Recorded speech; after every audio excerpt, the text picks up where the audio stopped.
how to use Stremio for Torbox. Now in this video, I'll show you method for you to add your Torbox account into the add-ons of Stremio. Now this is very easy. So if you go ahead and open up your Stremio app or your Stremio client and then clicking on this puzzle icon that will redirect you into your Stremio add-ons.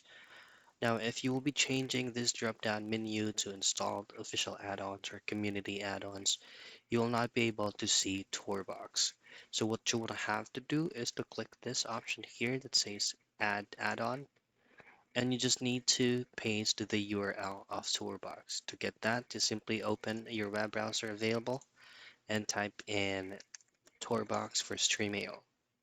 Click on the very first result so that you'll be redirected into Torbox Stremio integration. Now in here, choose on Stremio add-on configuration, and then you will be asked to log in into your Torbox account.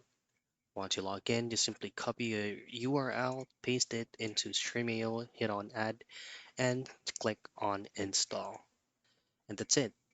That's how you use Stremio for Torbox.